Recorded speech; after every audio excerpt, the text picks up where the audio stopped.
আসসালামু আলাইকুম সুপ্রিয় শিক্ষার্থী বন্ধুরা, আমাদের সবাইকে কমার্স কর্নারে স্বাগতম জানাচ্ছি। আজকের ভিডিওতে আমরা আলোচনা করব জাবেদা নিয়ে। মালিক ব্যক্তিগত প্রয়োজনে ব্যাংক হতে উত্তোলন করছে ব্যক্তিগত প্রয়োজনে। আচ্ছা, ব্যক্তিগত প্রয়োজনে করছে, বাট ব্যাংক থেকে করছে। এখন কার ব্যাংক থেকে করছে? মালিকের ব্যাংক না ব্যবসার ব্যাংক?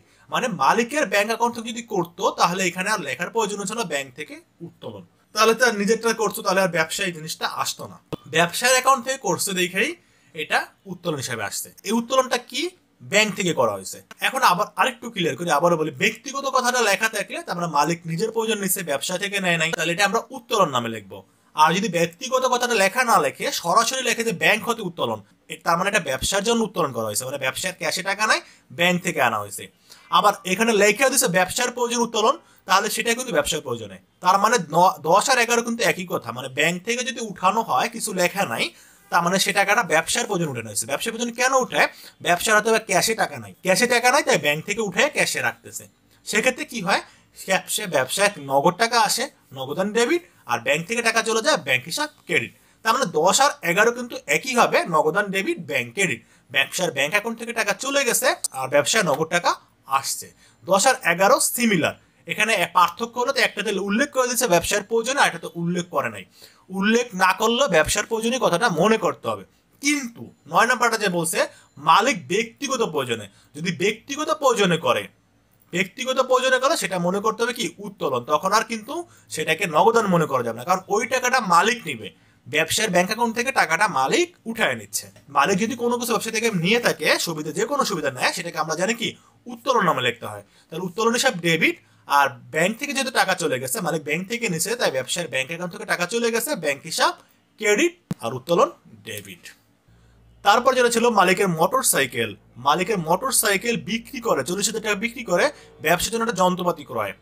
আচ্ছা, এবার কি করছে মালিক? যে টাকা বিক্রি করছে মোটরসাইকেলটা, সেই পুরো টাকাটা দিয়ে একটা যন্ত্রপাতি ক্রয় করছে। তো এখন মালিক কি করছে সেটা আমার বড় কথা না, আমি চিন্তা করবো কি যে কারবারের জন্য যন্ত্রপাতি ক্রয়, এইটা চিন্তা করবো। তো কারবার যদি যন্ত্রপাতি, মানে ব্যবসা যদি যন্ত্রপাতি ক্রয় করা হয়, তাহলে যন্ত্রপাতিটা আসে, মানে সম্পদ বৃদ্ধি পায়, যন্ত্রপাতি সব ডেবিট হয়। আর এই যন্ত্রপাতিটা যে ক্রয় করছে নগদ টাকায় করে নাই, মানে মালিক করছে, ব্যবসার টাকা দিয়ে করা হয় নাই। যদি ব্যবসার টাকা দিয়ে করতো তাহলে আমরা লিখতাম নগদান ক্রেডিট। তো এখানে ব্যবসা টাকা দিয়ে করা নাই, মালিক করছে, তাই মূলধন হিসাব ক্রেডিট। আমরা লিখবো কি? যন্ত্রপাতি নাম সম্পদ বৃদ্ধি পেয়েছে ডেবিট, আর মালিকানা সত্ত্ব মূলধন হিসাব ক্রেডিট। কেউ আবার মালিকানা সত্ত্ব লিখে দিও না, মালিকানা সত্ত্ব কিন্তু লেখা যাবে না কখনো। মালিকানা সত্ত্ব হিসাব এখানে জাবেদার মধ্যে লেখা যাবে না, হয় মূলধন লিখতে হবে, নাহলে উত্তোলন লিখতে হবে। যদি মালিক যদি ব্যবসায়ীকে কোনো কিছু দেয় তাহলে সেটা মূলধন, আর যদি ব্যবসা থেকে কোনো কিছু নিয়ে যায়, যে কোনো সেবা নেয় বা পণ্য নেয় বা টাকা নেয়, যাই নেয়, সেটা হবে উত্তোলন।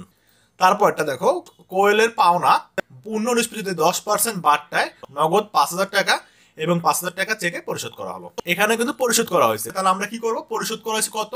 নগদে 5,000, চেকে 5,000। তাহলে আমরা লিখলাম নগদ চলে গেছে, নগদান হিসাব ক্রেডিট 5,000, আর ব্যাংকে চলে গেছে, ব্যাংক সম্পদ হ্রাস পাইছে, তাহলে ব্যাংক হিসাব ক্রেডিট 5,000। এখন এইখানে কিন্তু আগের লেনদেনটার মতন কি নাই, কত টাকা আমাদের কাছে পাইতো সেই টাকাটা দেওয়া নাই। এখানে কোথাও লেখা নাই যে কোয়েলের এত টাকা, আমরা এত টাকা পরিশোধ করছি, এটা লেখা নাই। কিন্তু কোয়েলের কত টাকা সেটা লেখা নাই, আবার বারটা 10% দেওয়া আছে। তাহলে আমরা সেভাবে কিভাবে বের করবো এগুলো? যদি এরকম মূল টাকা, মানে দেনাদার বা পাওনাদার টাকা দেওয়া না থাকে, সেক্ষেত্রে আমরা কি করব? যে টাকাটা পরিশোধ করছি বা যে টাকাটা পাইছি সেটার উপর বের করব। তাহলে এইখানে কত? 5 10,000 টাকা। তাহলে আমরা 10,000কে কি করব? গুণ দিব কত দিয়ে? 10% যেহেতু বলছিল, উপরে আমরা গুণ দিব, তাহলে 10, উপরে 10, আর নিচে এটাকে আমরা ভাগ দিব, মানে 10,000 গুণ 10 ভাগ দিব কত? 100 - 10, মানে 90 দিয়ে আমরা এটাকে ভাগ দিব। ওকে, তাহলে আমরা কত পাবো? যদি 5 আর 10 যোগ 10,000 টাকা, এটাকে আমরা গুণ করি 10 দিয়ে, দেন ভাগ করি 90 দিয়ে, তাহলে আমাদের আসে 1,111 টাকা। 1,111 টাকাকে আমরা পাইছি কারণ টাকা পরিশোধ করলে বাট্টা পাওয়া যায়, তাহলে বাট্টার নাম হলো প্রাপ্ত বাট্টা, আয় ক্রেডিট। তারপরে কি করবে? এগুলো সব যোগ করে বিপরীত নামটা পাওনাদার বা পদবী হিসাব ডেবিট।